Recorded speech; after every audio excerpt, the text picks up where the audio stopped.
This is our vineyard. Today's the 3rd of April, 2020, and I haven't pruned my grapes yet. So we're going to take some time and we're going to prune them.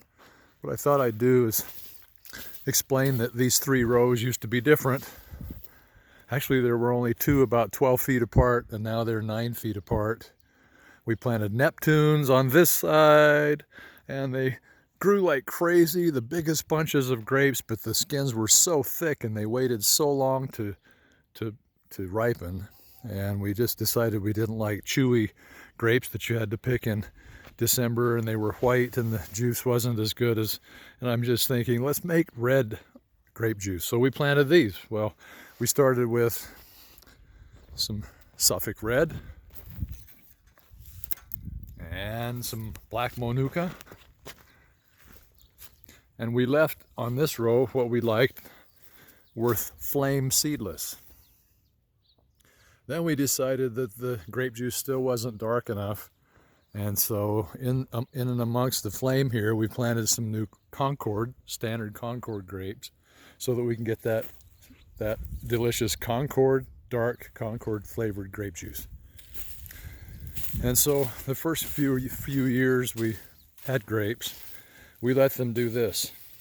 So you can see 1, 2, 3, 4, 5, 6 or something stalks coming up out of the bottom of this grapevine. And we wondered, why doesn't it look like everybody else's with a big thick trunk?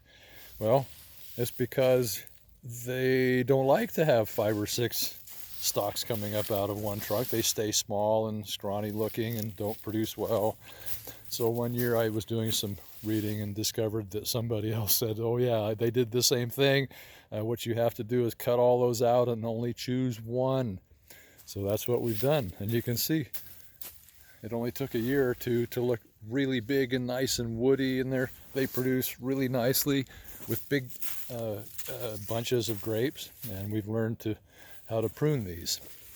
So initially we started with grapes that were quite far apart, and we've gone back to, I think, a 10-foot spacing, so that we have 5 feet from the trunk out one side of the cordon and 5 feet to the other side of the cordon.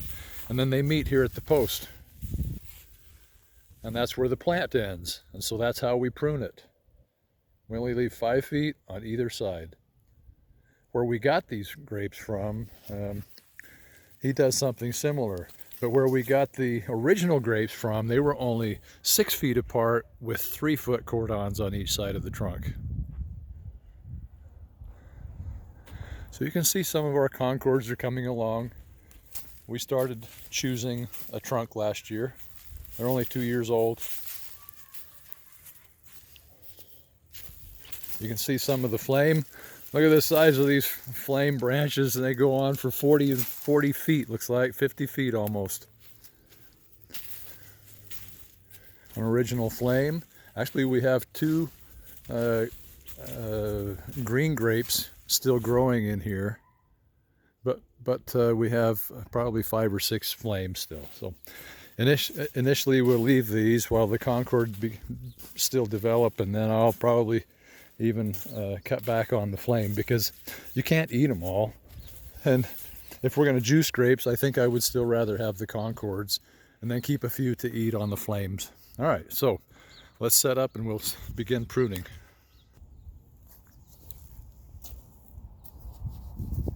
This is one of our Suffolk Reds, very healthy. Look at the size of that trunk. Big cordon, healthy cordon. You can see growth from last year, still visible.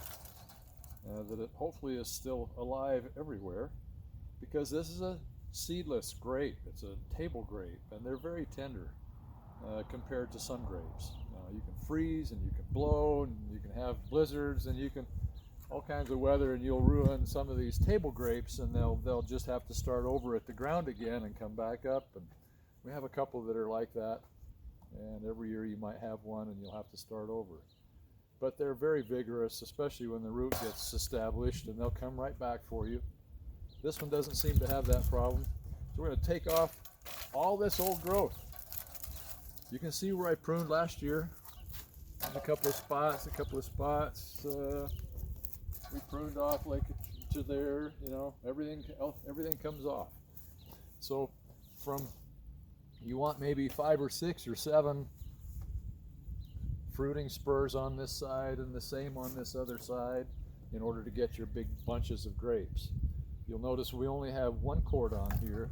I have a couple more wires up here, one for canopy and another one for an eventual second cordon. I could actually, you know, this one's sturdy enough that I could pick one of these and actually come up and create a second cordon of grapes. And we haven't done that yet. Not sure I want to still do that this year. I got a lot going on. So we're just going to cut all this new growth off.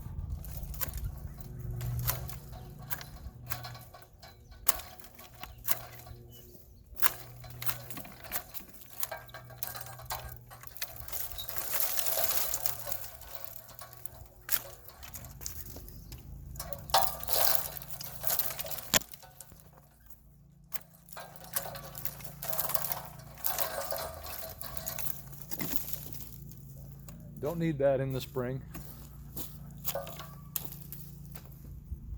It will create plenty of its own again. It'll be all over the place. It'll be clear out here and we'll have to keep trimming it. Either trimming it or tying it back to the wires.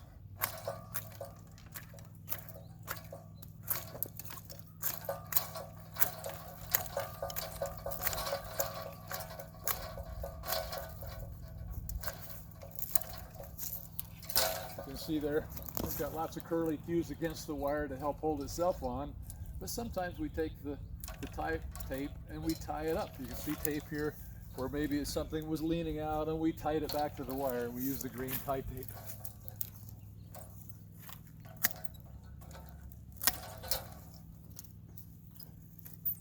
Okay.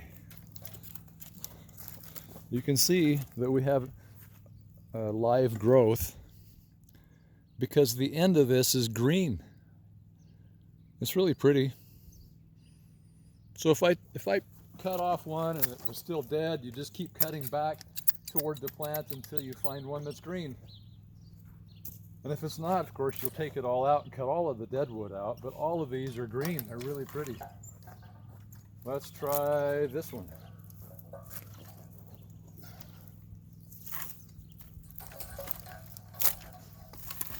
Yeah, that's good green growth right there.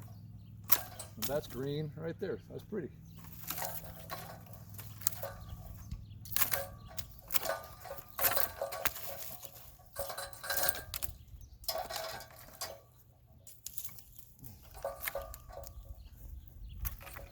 So then on each of these 5 or 6, I haven't cut them all off yet, but I'll keep trimming. But on each of these fruiting spurs, the main fruiting spurs, you want a couple of buds. You can see a couple of buds here. I got plenty to choose from, and I can just back off and maybe not leave all of them. Take out the old one and leave two buds on each of these fruiting spurs. And then as they start to grow, we thin it again. You don't need anything growing straight down. You don't need anything growing straight out. So I'm going to cut this off. We may even take this one off. Let's see if we have life. Yep, we have life all the way out to the end of this. That plant ends right here, and this one comes from that plant. And there's life all the way out to the end. So I'm going to cut this guy right here. Take him completely off. Here's one that's growing straight down. Let's cut him off. Has to curl back around. Here's one that's growing straight down.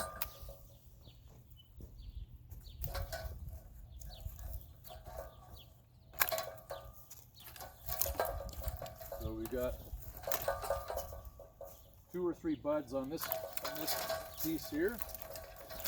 Pull these out of our way.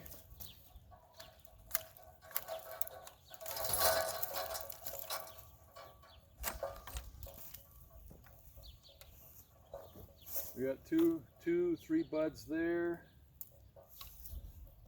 I'm going to take that little guy off.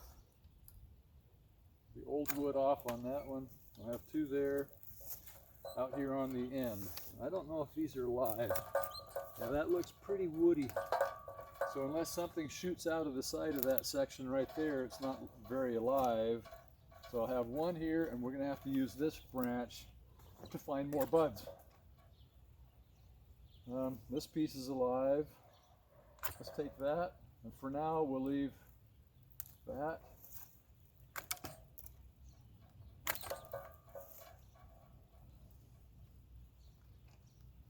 Get that off.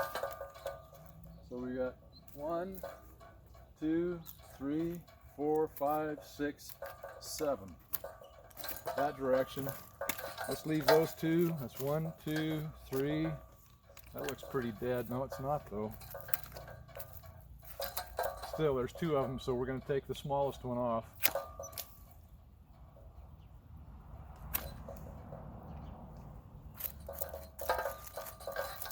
We've got a fork here, and it's going out at a fork. So I might take, since, let's see, that one's alive. Let's see if this one's alive. Not very. The end one is alive. So I'm gonna take this fork off, that lower fork. So we have 1, 2, 3, 4, 5, 6, 7 go in that direction. And we'll continue on down the grape vineyard.